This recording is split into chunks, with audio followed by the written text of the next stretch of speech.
I'm backing up my truck, I'm gonna hook it up, loading up my boat with all my gear. I've been working hard all week, trying to make ends meet, spending time wishing I was fishing. Well, Terry Wickstrom wants to take you fishing. Gather up your gear and come along. Well, Terry Wickstrom wants to take you fishing. This is Terry Wickstrom. Join Karen Cullum, Greg Claudio, and me as we take you to some of our favorite fishing spots from Colorado to Minnesota, the Arctic Circle to Central America and beyond, as we revisit episodes of Mountain States Fishing and Angling Adventures Television on the best of fishing with Terry Wickstrom. That works. Hey, we're out here in Kansas today in Cedar Bluff Reservoir. I'm with my friends from Eagle Claw, George Large, Terry, Don Cox. Hi, Terry. Oh, jeez. Someday I'd like to just stay in a boat with you and not have to crack up laughing. We're going to try to show you some bass fishing on what's more of a traditional bass lake out here in Kansas. We're only a 5-hour drive out of Denver, so pay attention because you can get out here and enjoy this too. Let's go catch some bass. sounds good. All right. Big bass. All right. You know, why do I even try with you? Oh, because we've been friends for too many years. I know. Nice backlash. Hey, yeah, nice cast over Don. Well, how did I know where you were?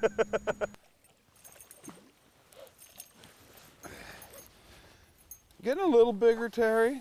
We're getting a little bigger. Look how black that fish is. Just beautiful. Nice fish. Way to go.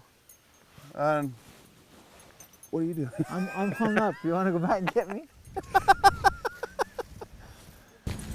Oh, You know what? There's got to be enough. Fishing with you makes me remember why I quit fishing tournaments. Because you always got stuck with somebody in a boat you didn't like. But you know, it's fun. No, in all honesty, it is. You know, It's fun. if you really want to learn bass and walleye fishing, there's no better way than to get out into your local clubs and start fishing the tournaments and grow from there. You'll learn more in 1 or 2 tournaments than you will in 5 years on the water by yourself. Do you know that's so true, Terry? Because if you stop, you know, ain't that the truth? I mean, if you don't get excited, if your heart doesn't beat faster, and same with fishing. And I always maintain that fishermen don't fish to catch fish; they fish for the moment of the strike. There you go. Because it's that adrenaline rush. Because all the anticipation leads to that point, Exactly. and the adrenaline rush starts when you get that boom, when they set the hook or when that strike hits, or when you feel that tap. That's when it happens. Now we all want to land fish. But it's almost anticlimactic after that because the anticipation builds up. Unless you're in a tournament, then it's getting Anticlimactic. Say that again? anticlimactic. Did you learn that last night? No, I study. I learn one new word every day. There he is. Oh, right at the boat. You know, I'm waiting for bigger fish. I think you are.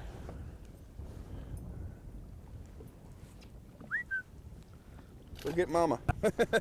Tell your mom that I'm here. Fish. Nice fish, Terry. Do you want help or should I just sit here and laugh? I'll get him. Oh no! There was no fish on there. I didn't see it.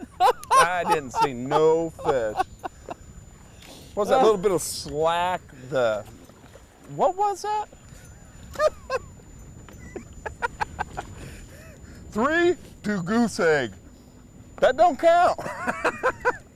He gotta be. You know what? At least I got to see that there's bigger fish in here than ones you've been catching this morning. Well, that was one of those imaginary 3.5 pounders.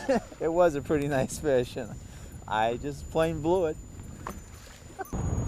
There he goes, Terry. Oh, right by the boat. Right at the boat. You know, I can tell you're a tournament fisherman. I'm fishing for trophies, you're fishing for fish. Actually, let me see 4 to 0. The one I lost weighed more. Actually, you know what? That's a nice sized fish. That's fun to catch all day long. You catch bass like this in a lake like this. We're in as tough of conditions as it can be. Yeah. And what a great fishery. And you can catch fish like this all day long and a chance of hanging a 5 to 10 pounder anytime. How's it feel to hold a fish?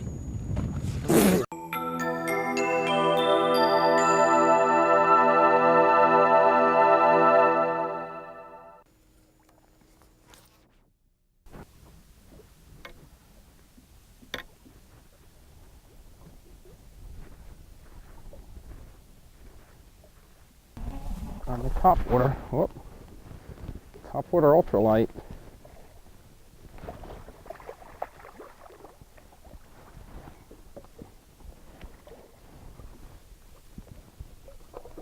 There we go. Oh, it came off too.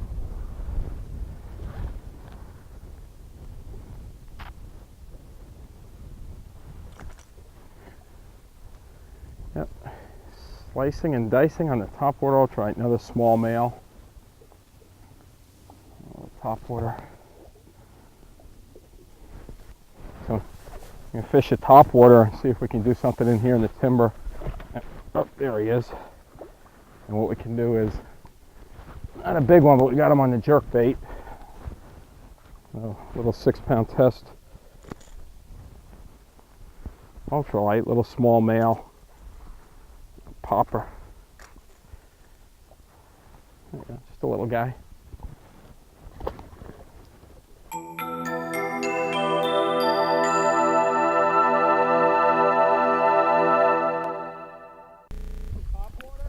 Spinner bait. Boy, isn't that pretty? That's a two-hander. Good, look at the colors of that fish. Old paper mouth. Okay. Well, Donnie, it's been a long time since you and I were in a boat together. Yeah, sure has, Terry. It's been a couple of years actually, but it was a situation kind of like this, only a different lake. A lot different lake. We were on John Martin Reservoir down in Colorado then. Yeah. And I think that was the year after you first qualified for the Bassmaster Classic. Yeah, sure was. Which is quite a feat, and I imagine you still take a lot of pride in that. I do. I really do. Of course, I just qualified again for the Bass Nationals. So you get a chance to go again if you can perform down there. Exactly. Of course, knowing you, it's too bad. But you know, you know what? We've had a lot of comments the last time you and I bass fishing. You know, people said they learned a lot from the show, but your life has changed a little bit since then. Since last time, I think. Well, I know you got married. Yeah. And you changed jobs. Got a wonderful wife. Got a incredible job. Okay, well, let's see if we can get some bass while we're out here, and we'll talk about that other stuff later. That's really why you brought me. Oh, if I wanted to catch bass, I'd have brought somebody good.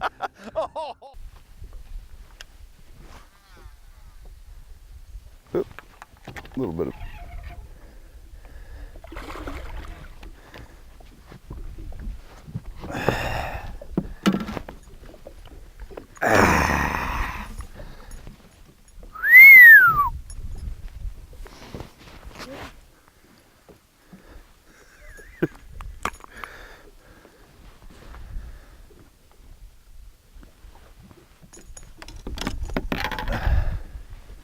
Isn't that pretty? That is one beautiful specimen of a fish. About 4 pounds, 4.5. Gorgeous fish.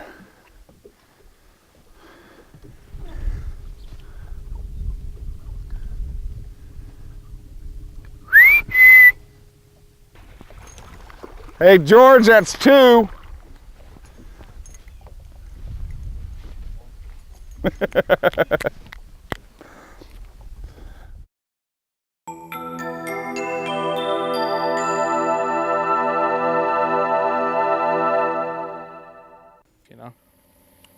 It's a good straight shot right down the interstate. Oh, it's an easy drive. You know, if you're really into bass fishing, a lot of people talk about there isn't enough good quality bass fishing in Colorado, and there is some good quality bass fishing in Colorado. Sure But if you want to come to some real classic type bass fishing lakes, these lakes in Kansas aren't that far. They're a half a day's drive from Denver. You make it an overnight trip and you get in a day's full of fishing. What's nice about it too, Terry, is that you have a variety of bass in here. You have smallmouth, you have spotted, and you have largemouth. And as you can see, with all the good cover here, it holds plenty of fish. Well, there's sure lots of habitat. You and I just have to figure out. That was his fish that he just missed. And he had bite on, Donnie. Same spot. I never did like you.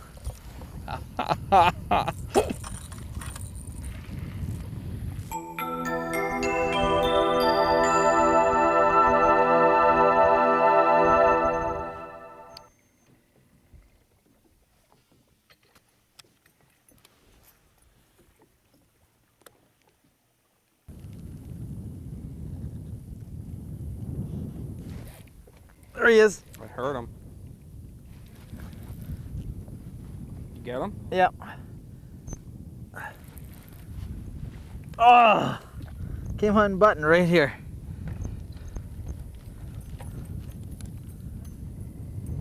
It was a decent fish. I don't think it was real big, but it was decent. Had him and lost him. Had my heart going though. Sounded good.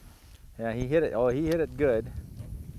I just thrown into those weeds, ripped over the top of him. I was about 3 cranks beyond it, and he came up and just smacked it. Thought I had the hook in him good, but he kind of tangled in those weeds. That's a nice thing about doing TV instead of tournaments. Those fish come on button, they're still fun, and there's not the same disappointment. I knew when that landed it was going to do that. Don't try this at home, we are professionals. I'm gonna lose him. I got a huge fish here. You got a fish?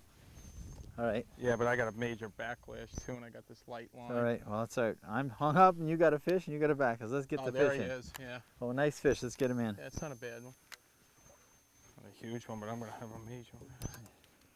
Try to bring him over here and I'll land him.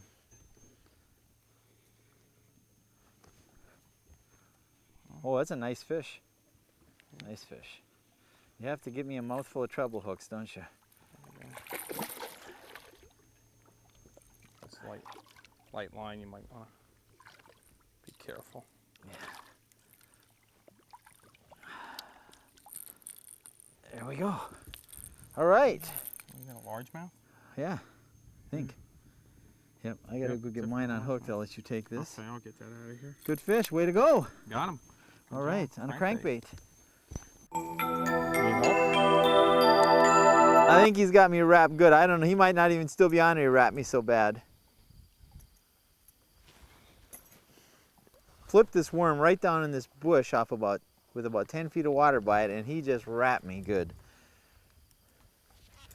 Let's see if I can get the line loose. Follow it down. Hold the rod. Sure. He might have come off already because he grabbed it hard, and when I set the hook, he wrapped me right around that bush.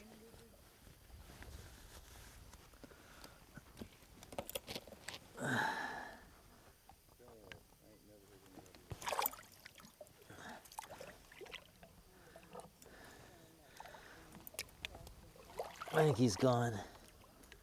He's gone. Tree. All right. Well, George, we've been throwing a lot of spinnerbaits and crankbaits, and there's been some fish caught. Unfortunately, they were caught by Don. Right. I'm going to switch over to a worm. I tried throwing a worm into the cover with a lighter rod, and I didn't have the right equipment rigged up, and I got a really nice fish on it, broke it off. So let's rig up properly. I'm going to throw a tournament strength Berkley 7-inch ribbon tail worm. So you tell me for this worm, what hook? Eagle Claw makes a great line of worm hooks. Tell me what hook you'd recommend for this. Well, what I recommend, Terry, is a Featherlight series, and these are Teflon coated. And we make both a finesse series and a heavy wire series. And this heavy cover here, I want to use a heavy wire series and a nice round bend 3/0 size. The round bend will give you a good gap for that 7-inch thick-bodied worm, and also give you enough clearance to set the hook on a large fish like that one that you had on. Okay, well, I'm going to get rigged up here. And basically, all I'm going to do is Texas rig this. I'm going to just slip my sinker on. When you get old, you know, George, your eyes are the first thing that go. Slip my sinker on. We'll tie this hook on. Now, I should peg this for throwing it into cover, and I may or may not. I get kind of lazy because we're fishing a bunch of different areas. I may just take a chance and not peg it, and that's probably how I'll break off another fish. That gives me an excuse. Well, I think you went to the heavier pitching rod and the heavier monofilament. You should be in good shape here. And then with that Teflon hook, you'll get a real fast penetration, so you'll be able to get them out of the cover quicker. And that's an important key here. In that brush, sometimes your line is wrapped and things, you can't move the line very far. And you need a good hook set and a good penetration. That's what's nice about those. You feel the smoothness of the hook when you run your hand down the shank. It really Feel is. that? That's just And slick. it's very, very sharp. It Very just sticks sharp. right on my fingernail. So all I'm going to do is Texas rig this worm on here now. I'm going to just put it in just a little bit, enough to cover the end of the hook. I'm going to bring it back out, slip it back up here over the knot. And now I'm just going to bury that hook into this worm. so that I have a complete weedless rig. The worm hangs straight. I can pull that right through the brush. Perfect. And now I can go in there and see if we can get some of those big bass. Okay, let's go see what we can do. All right.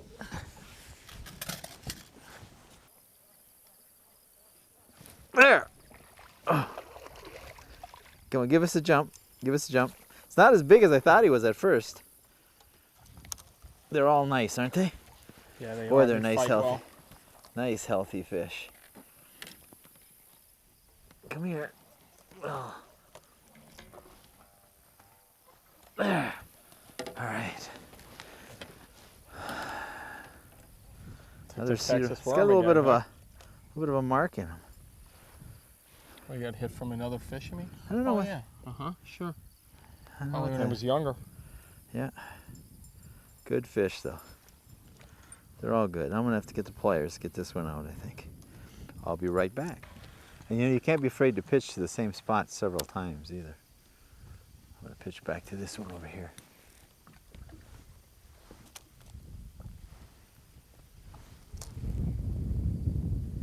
The reason I'm letting line out is when I pitch to this spot, I want that worm to sink straight down, so I want to let line out till it gets to the bottom. Then I'll just wiggle it a little bit and feel. And wiggle and feel. You don't move it very much. A lot of times the strike comes right as the worm is dropping down. You got to watch your line as it goes. Yeah, if they're sitting in there, they'll hit you right on the drop, like you said, and then you just have to be quick with it. You won't even feel them. And pitch right in by the base of these trees and right into the brush. Now here I'm over a branch. And a lot of times if it's a light branch I know I can pull it off of, I'll just leave it there because it lets my line drop straight down and I'll watch the line as it goes down.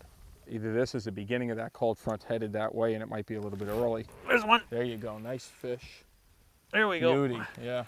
Not like, No, well, that's a it's nice a decent fish. Sure. Oh yeah, good. Oh, You lost my Berkeley power You worm. lost your worm, but you got it. Beautiful. Oh yeah, oh, they're all beautiful. Oh, I'll tell you what. It's not as huge as some of the other ones we caught, but a nice healthy fish. Caught him on a worm close by. Beautiful hook What a- set, too. Great way to fish.